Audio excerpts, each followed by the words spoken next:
ಲೋಕಸಭಾ ಚುನಾವಣೆ ನಂತರ ಎಲ್ಲ ಡಿಪಾರ್ಟ್ಮೆಂಟ್ ಕರೆದು ರಿವ್ಯೂ ಮಾಡ್ತಾ ಇದ್ದೀರಾ, ಎಲ್ಲ ಕೆಫೆಗಳಿಗೆ ಹೋಗಿ ಆ ರೀತಿ ಮಾಡೋದು ಏನಾದರೂ ಪ್ಲಾನ್ ಇದೆ? ನಾನು ಎಲ್ಲ ಡಿಸ್ಟ್ರಿಕ್ಟ್ ಇನ್ಚಾರ್ಜ್ ಮಿನಿಸ್ಟ್ರುಗಳಿಗೆ ಹೇಳಿದ್ದೀನಿ, ಜಿಲ್ಲಾ ಮಟ್ಟದ ರಿವ್ಯೂ ಮೀಟಿಂಗ್ ಮಾಡಬೇಕು ಮತ್ತು ಜನಸ್ಪಂದನ ಕಾರ್ಯಕ್ರಮ ಮಾಡಬೇಕು ಅಂತ ನಾನು ಕೂಡ ಎಲ್ಲೆಲ್ಲಿ ಹೋಗ್ತೀನಿ ಅಲ್ಲೆಲ್ಲ ಕಡೆ ರಿವ್ಯೂ ಮೀಟಿಂಗು ಮಾಡ್ತೀನಿ ಜಿಲ್ಲಾ ಮಟ್ಟದ. ಈಗ ಇಲಾಖೆಯವರು ಮಾಡೋದು ತುಂಬ ಒಳ್ಳೆಯದು ಸರ್, ಎಲ್ಲ ಅಧಿಕಾರಿಗಳ ಅದು 2 ದಿನ ಮಾಡಿದ್ದೀವಿ, ನಿನ್ನೆ ಮೊನ್ನೆ 2 ದಿನ ಜಿಲ್ಲಾಧಿಕಾರಿಗಳು, CEO ಗಳು, ಸೆಕ್ರೆಟರಿಗಳು ಅವ್ರದ್ದೆಲ್ಲ ಮೀಟಿಂಗ್ ಮಾಡಿದ್ದೀವಿ. ಮೀಟಿಂಗ್ ಮಾಡಿ ಎಲ್ಲ ಅವ್ರಿಗೆ ಇನ್ಸ್ಟ್ರಕ್ಷನ್ಸ್ ಎಲ್ಲ ಕೊಟ್ಟಿದ್ದೀವಿ. ಸರ್, ಈಗ ರಾಮನಗರದ ಜಿಲ್ಲೆಯ ಹೆಸರು ಬದಲಾವಣೆ ವಿಚಾರದಲ್ಲಿ ಮತ್ತೊಂದು ಸುತ್ತಿನ ರಾಜಕಾರಣ ಶುರುವಾಗಿದೆ. ನಾವು ಅಧಿಕಾರಕ್ಕೆ ಬಂದು ಕಿತ್ತಾಗ್ತೀವಿ ಅಂತ. ರಾಮನಗರದ ಜಿಲ್ಲೆಯ ಎಲ್ಲ ಮುಖಂಡರುಗಳು ನಿನ್ನೆ ಬಂದಿದ್ದರು, DK ಶಿವಕುಮಾರ್ ನಾಯಕತ್ವದಲ್ಲಿ ಬಂದಿದ್ದರು. ನಮಗೆ ಮೊದಲಿಂದ ನಾವು ಬೆಂಗಳೂರು ಅಂತ ಇದ್ದೀವಿ, ಅದರಿಂದ ಬೆಂಗಳೂರು ದಕ್ಷಿಣ ಜಿಲ್ಲೆ ಅಂತ ಮಾಡಬೇಕು ಅಂತ ಬದಲಾವಣೆ ಮಾಡಬೇಕು. ನಾನು ಹೇಳಿದೆ ಕ್ಯಾಬಿನೆಟ್ನಲ್ಲಿ ಇಟ್ಟು ತೀರ್ಮಾನ ಮಾಡಿ ಡಿಸಿಷನ್ ಮಾಡಬೇಕಾಗುತ್ತೆ, ಕ್ಯಾಬಿನೆಟ್ನಲ್ಲಿ ಇಡ್ತೀನಪ್ಪ ಅಂತ ಹೇಳಿ. ಎಲ್ಲರಿಗೂ ರಾಜಕಾರಣ ಮಾಡ್ತಾ ಇದಾರ ಅಂತ, ಎಲ್ಲ ವಿಚಾರಗಳು ರಾಜಕಾರಣ ಕೇಳ್ತಾ ಇದಾರೆ ಅಂತ ವಿರೋಧ ಪಕ್ಷದವರು. ಯಾಕಂದ್ರೆ ನಾವು ಅಧಿಕಾರಕ್ಕೆ ಬಂದ ಹೆಸರನ್ನ ಕಿತ್ತಾಕ್ತೀವಿ ಅಂತ, ಬದಲಾಯಿಸಿ ಎಲ್ಲ ವಿಚಾರವನ್ನ ರಾಜಕಾರಣ ಮಾಡ್ತಾ ಇದಾರ ಅಂತ. ಈಗ ಅವ್ರು ಕಿತ್ತಾಕಿದ್ರೆ ಅವ್ರು ಮೊದಲು ಅಧಿಕಾರಕ್ಕೆ ಬರಲ್ಲ, ನಂಬರ್ 1. ನಂಬರ್ 2, ಅದರಿಂದ ಅವರು ಬದಲಾವಣೆ ಮಾಡ್ತೀವಿ ಕಿತ್ತೋದು ಭ್ರಮೆ ಅಷ್ಟೇ. ಈಗ ಜನರೆಲ್ಲ ಅಧಿಕಾರ ಕೊಡೋರು ಯಾರು? ನಾನೇ ಚೀಫ್ ಮಿನಿಸ್ಟರ್ ಆಗ್ಬಿಡ್ತೀನಿ ಅಂದ್ರೆ ಆಗೋಕ್ಕಾಗುತ್ತಾ? ನಾವು 5 ವರ್ಷ ವಿರೋಧ ಪಕ್ಷದಲ್ಲಿತ್ತು, 5 ವರ್ಷ ಆದಗಿ ಬಂದಮೇಲೆ ಜನರ ಆಶೀರ್ವಾದ ಪಡ್ಕೊಂಡು ಅಧಿಕಾರಕ್ಕೆ ಬಂದಿರೋದು. 136 ಸೀಟ್ ಗೆದ್ದು ಜನ ಆಶೀರ್ವಾದ ಮಾಡಿ ಗೆದ್ದಿದ್ದಾರೆ. ಕುಮಾರಸ್ವಾಮಿಗೆ ಆಶೀರ್ವಾದ ಮಾಡಿದಾರ?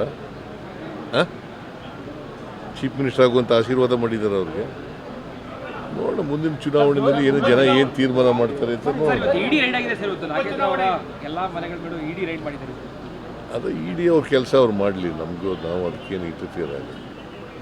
ಇಡಿ ಅವ್ರ ಕೆಲಸ ಅವ್ರು ಏನು ಮಾಡ್ತಾರೆ ಅದು ಮಾಡಲಿ, ಕಾನೂನು ಪ್ರಕಾರ ಮಾಡಬೇಕು. ಅವ್ರು ಏನು ಮಾಡ್ತಾರೆ ಮಾಡಲಿ. ಅವ್ರನ್ನ ವಶಕ್ಕೆ ಪಡ್ಕೊಳ್ಳೋ ಸಾಧ್ಯತೆ ಇದೆ ನಾಗೇಂದ್ರ ಅವರು ಮಾಜಿ ಸರ್, ಈಗ ಲಾಸ್ಟ್ ವೀಕ್ ನೀವು ಡೆಲ್ಲಿಗೆ ಹೋಗಿದ್ದೀರಿ, ಪ್ರಧಾನಮಂತ್ರಿ ಸೇರಿದಂತೆ ಎಲ್ಲರನ್ನೂ ಭೇಟಿ ಮಾಡಿ ಸಾಕಷ್ಟು ಸ್ಟೇಟ್ ಇಶ್ಯೂ ಬಗ್ಗೆ ಮನವಿ ಕೊಟ್ಟರೆ, ಅದಕ್ಕೆ ಏನಾದರೂ ಪ್ರತಿಕ್ರಿಯೆ ಬಂದಿದೆ? ಇಲ್ಲ, ಕೊಟ್ಬಿಟ್ಟು ಬಂದಿದ್ದೀವಿ. ಅವರು ನಾವು ಹೇಳೋದಕ್ಕೆಲ್ಲ ನಾವು ಅಧಿಕಾರಿಗಳ ಜೊತೆ ಮಾತಾಡ್ತೀವಿ, ಪರಿಶೀಲನೆ ಮಾಡ್ತೀವಿ, ನಿಮ್ಮ ಮನವಿಯನ್ನು ಗಂಭೀರವಾಗಿ ಪರಿಗಣಿಸ್ತೀವಿ ಅಂತ ಹೇಳಿದ್ದಾರೆ. ನೋಡೋಣ. ಮೂಡ ಎಷ್ಟು ಸಾರಿ ಕೇಳ್ತೀವಿ, ಎಲ್ಲ ಹೇಳಾಗ್ದರೆ ಪುನಃ 15 ಹೇಳ್ತೀವಿ. ಸಂಸದರು ಯಾವುದೇ ಧ್ವನಿ ಎತ್ತಿರಲಿಲ್ಲ ಅಂತ ಇತ್ತು ಸರ್. ಕಳೆದ ಬಾರಿ ಬಿಜೆಪಿ ಸಂಸದರು ಪ್ರಧಾನಿ ಹತ್ರ ಏನು ಕೇಳಿಲ್ಲ. ಈ ಬಾರಿ ಸಂಸದರ ಆಯ್ಕೆ ಆಗಿರೋ ಮೇಲೆ ವಿಶ್ವಾಸ ಇದೆಯಾ ಸರ್? ನಮ್ಮ ರಾಜ್ಯದ ಸಮಸ್ಯೆಗಳನ್ನ ಮೋದಿ ಅವ್ರ ಹತ್ರ ಕೇಳ್ತಾರೆ ಅಂತ. ನೋಡೋಣ, ಅವ್ರಿಗೆಲ್ಲ ಕರೆದು ಮಾತಾಡಿದ್ದೀನಿ, ಎಲ್ಲ ಮೀಟಿಂಗ್ ಮಾಡಿದ್ದೀನಿ. ಅವ್ರಿಗೆಲ್ಲ ಸಮಸ್ಯೆಗಳು, ಕರ್ನಾಟಕದಲ್ಲಿ ಇರ್ತಕ್ಕಂಥ ಸಮಸ್ಯೆಗಳೆಲ್ಲ ಹೇಳಿದ್ದೀವಿ. ಅವರು ಅವ್ರ ಮೇಲೆ ಎಲ್ಲರ ಮೇಲೂ ವಿಶ್ವಾಸ ಇದೆ. ನೋಡೋಣ. ಜಿಲ್ಲಾ ಪಂಚಾಯತ್, ತಾಲೂಕ್ ಪಂಚಾಯತ್ ಮತ್ತು ಬಿಬಿಎಂಪಿ ಈಗ ತಾಲೂಕು ಪಂಚಾಯತಿ, ಜಿಲ್ಲಾ ಪಂಚಾಯತಿ ಚುನಾವಣೆ ಬಗ್ಗೆ ರಿಸರ್ವೇಷನ್ ಆಗಬೇಕು. ರಿಸರ್ವೇಷನ್ ಮಾಡಿ ಕೋರ್ಟ್ನಲ್ಲಿದೆ, ಹೈಕೋರ್ಟ್ ಮುಂದೆ. BBMPದು ಸುಪ್ರೀಂ ಕೋರ್ಟ್ ಮುಂದೆ, ಹೈಕೋರ್ಟ್ ಕರ್ನಾಟಕ ಹೈಕೋರ್ಟ್ ಮುಂದೆ. ಕೋರ್ಟ್ನವ್ರು ಏನು ಡೈರೆಕ್ಷನ್ ಕೊಡ್ತಾರೆ ಅದ್ರ ಪ್ರಕಾರ ಮಾಡ್ತೀವಿ. ಸರ್, ನಾನು ಯಾಕೆ ಕೇಳ್ತಾ ಇದ್ದೀನಿ ಅಂದರೆ ನಾಳೆ ವಿಜಯೇಂದ್ರ ಅವರೇ ಬಂದು ಪ್ರತಿಭಟನೆ ಮಾಡ್ತಾ ಇದ್ದಾರೆ ಸರ್ ಮೈಸೂರು. ಈಗ ದೇರ್ ಆರ್ 2 ಇಶ್ಯೂಸ್ ತಿಳ್ಕೋಬೇಕು. ಒಂದು, ಮೂಡಾದಲ್ಲಿ 2000 ಅಕ್ಟೋಬರ್ ತಿಂಗಳಲ್ಲೇ ಈ 50-50 ಸೈಟ್ ಕೊಡಬೇಡಿ ಅಂತ ಹೇಳಿದ್ದಾರೆ. ಅದಾದಮೇಲೆ ಕೊಟ್ಟಿದ್ದಾರೆ ಕೆಲವು, ಅದರ ಬಗ್ಗೆ ತನಿಖೆ ನಡೀತಾ ಇದೆ. ಇನ್ನೊಂದು, ನಮ್ಮದನ್ನು ಇಶ್ಯೂ ಮಾಡಬೇಕು, ನನ್ನ ಹೆಂಡ್ತಿದನ್ನು ಇಶ್ಯೂ ಮಾಡಬೇಕು ಅಂತ ಹೊರಟಿದ್ದಾರೆ. It is not at all an issue, ಎಲ್ಲ ಲೀಗಲ್ ಆಗಿದೆ. ಈಗಾಗಲೇ ಮಾದೇವಪ್ಪ ಹೇಳಿದ್ದಾರೆ, ಬೇರೆಯವರೆಲ್ಲ ಹೇಳಿದ್ದಾರೆ. There is no issue at all. ಈಗ ನಾವು ವಿಜಯನಗರದಲ್ಲಿ ಕೊಡಿ ಅಂತ ಕೇಳಿದ್ದೀವೇನ್ರಿ? ನೀವು ನೋಡಿದ್ದೀರಾ ನಮ್ಮ ಅರ್ಜಿನ? ನನ್ನ ಹೆಂಡತಿ ಅರ್ಜಿ ನೋಡಿದ್ದೀರಾ? ನೋಡಿಲ್ಲ, ಸುಮ್ಮನೆ ನೀವು ಹೇಳ್ತೀರಿ. ವಿಜಯನಗರದಲ್ಲಿ ಕೊಡಿ ಅಂತ ಕೇಳಿಲ್ಲ. ಸಿ, ಲ್ಯಾಂಡ್ ಲೂಸರ್ ಒಂದು ಕೇಸು, ಒಂದು ಅದು ಬೇರೆ. ಇದು ನಮ್ಮ ಜಮೀನನ್ನು ಇಲ್ಲೀಗಲ್ ಆಗಿ ಟೇಕ್ ಓವರ್ ಮಾಡ್ಕೊಬಿಟ್ಟವ್ರೆ. ಈಗ ನಿನ್ನ ಜಮೀನನ್ನ ಟೇಕ್ ಓವರ್ ಮಾಡ್ಕೊಂಡಿದ್ರೆ ಏನು ಮಾಡ್ತೀಯ ನೀನು?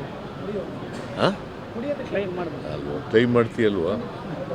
ನೀವು ನಿಮ್ಮ ಜಮೀನು ಟೇಕ್ ಓವರ್ ಮಾಡ್ಕೊಬಿಟ್ರೆ ಏನು ಮಾಡ್ತೀರಿ? ಹಾಂ, ಕ್ಲೈಮ್ ಮಾಡ್ತೀರಿ ಅಲ್ವಾ? ಅದೇ ಆಗಿರೋದು ಇಲ್ಲಿ. ನಮ್ಮ ಜಮೀನಿಗೆ ಪರಿಹಾರ ಕೊಡಿ ಅಂತ ಕೇಳಿದ್ದಾರೆ. ಅವರು ವಿಜಯನಗರದಲ್ಲಿ ಕೊಟ್ಟಿದ್ದಾರೆ ಜಮೀನನ್ನು. ಅದು ಆಮೇಲೆ ನಾವು ಟೇಕ್ ಓವರ್ ಮಾಡ್ಕೊಂಡಿರೋದು ಇಲ್ಲೀಗಲಾಗಿ ತಪ್ಪು ಅಂತ ಮೂಡದವರೇ ಒಪ್ಕೊಂಡಿದ್ದಾರೆ. ಮೂಡಾದಲ್ಲಿ ಮೀಟಿಂಗ್ನಲ್ಲೇ ಒಪ್ಕೊಂಡಿದ್ದಾರೆ. Where is the issue? ಹೇಳಪ್ಪ ನೀನು.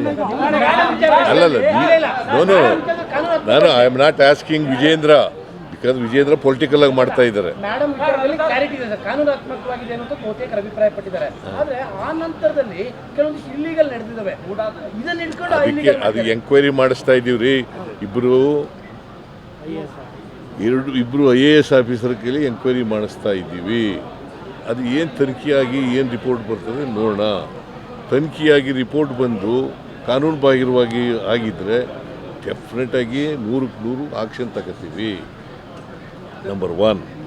ನಂಬರ್ 2, ಈಗ BJPಯವರು ಮಾಡ್ತಾ ಇರ್ತಕ್ಕಂಥದ್ದು ರಾಜಕೀಯವಾಗಿ ಮಾಡ್ತಾ ಇದ್ದಾರೆ ಅಷ್ಟೇ. ಇಲ್ಲಿ ಬಂದು ಪ್ರತಿಭಟನೆ ಮಾಡ್ತೀವಿ, ಎಲ್ಲ ನಮ್ಮ ಮನೆ ಮುತ್ತಿಗೆ ಹಾಕಿದ್ರು, ಆಮೇಲೆ ಬೆಂಗಳೂರಿನಲ್ಲಿ ಪ್ರತಿಭಟನೆ ಮಾಡಿದ್ರು. ಈಗ ರಾಜಕೀಯವಾಗಿ ಅವರು ಮಾಡ್ತಾ ಇದ್ದಾರೆ. ಮಾಡಲಿ ಪಾಪ, ನಾವು ಅದಕ್ಕೆ ಅಸೆಂಬ್ಲಿ ಶುರುವಾಗುತ್ತೆ 15ನೇ ತಾರೀಕಿಂದ. ಅದು ರೈಸ್ ಆದರೆ ಡೆಫಿನೆಟಾಗಿ ಉತ್ತರ ಕೊಡ್ತೀವಿ ನಾವು ಸರ್. ಆದೇಶ ಆಗಿದೆ ಸರ್. ಕಳೆದ ತಿಂಗಳವರೆಗೂ 50-50 ಬೇರೆ ಬೇರೆ ಆದೇಶಗಳಾಗ್ತಲೇ ಇದೆ ಸರ್. ಇಲ್ಲಪ್ಪ, ಅದಕ್ಕೆ ಎಂಕ್ವೈರಿ ಮಾಡಿರೋದು ಅವೆಲ್ಲನೂ ಈಗ ಅಮಾನತ್. ಒಬ್ಬರು ಮಾತಾಡ್ರಿ. ಅಮಾನತ್ನಲ್ಲಿಟ್ಟು ತನಿಖೆ ಮಾಡಿಸ್ತಾ ಇದ್ದೀವಿ.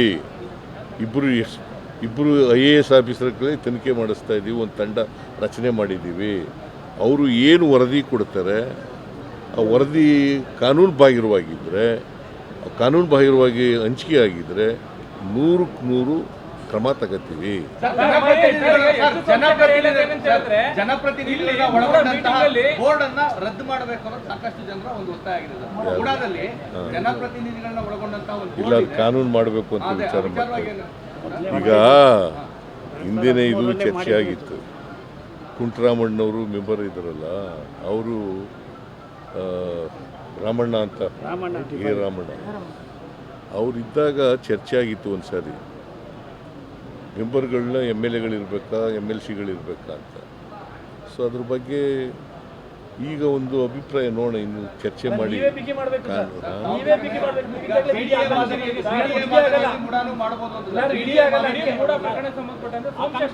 ಇಲ್ಲ ಮೀಟಿಂಗ್ಗಳಲ್ಲಿ ಚರ್ಚೆ ಆಗದೇ ಫೈಲ್ಗಳು ಹೋಗ್ತಿತ್ತು ಅನ್ನೋದು ಒಂದ್ ಕಡೆ ಹೇಳುವಂಥದ್ದು. ಸಾಕಷ್ಟು ವರ್ಷಗಳಿಂದ ಇಲ್ಲಿ ಭ್ರಷ್ಟಾಚಾರ ಆಗಿದೆ. ಇದನ್ನ ಬಹುಕೋಟಿ ಭ್ರಷ್ಟಾಚಾರ, ಇದನ್ನ CBI ಕೊಡಿ ಅನ್ನೋದು ಅವ್ರ ಒತ್ತಾಯ. ಜೊತೆಗೆ ಬಿಜೆಪಿ ಅವ್ರ ಒತ್ತಾಯ ಇರೋದು. CBIಗೆ ನಮ್ಮ ಪೊಲೀಸ್ನವರು ತನಿಖೆ ಮಾಡೋಕ್ಕಾಗಲ್ವಾ?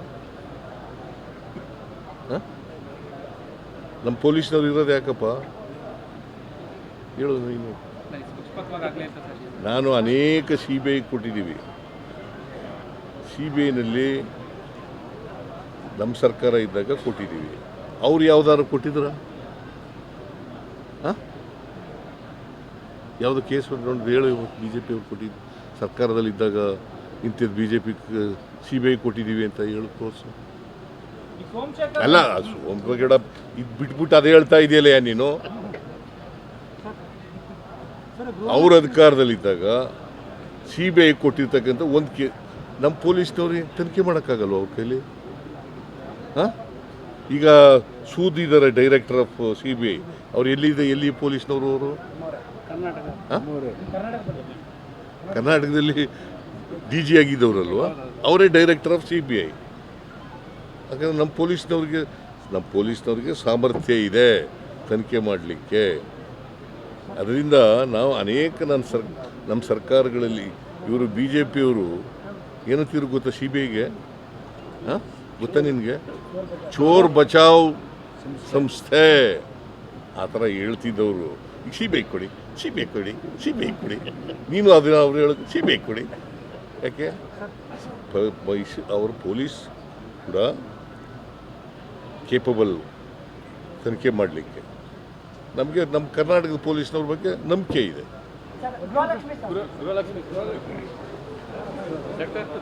Thank you. Election? Good luck to all contenders. ಮತ್ತಷ್ಟು ಸುದ್ದಿಗಳಿಗಾಗಿ ನೋಡ್ತಾ ಇರಿ ಪಬ್ಲಿಕ್ ನ್ಯೂಸ್ 24x7. ಇದು ಸತ್ಯದ ಧ್ವನಿ.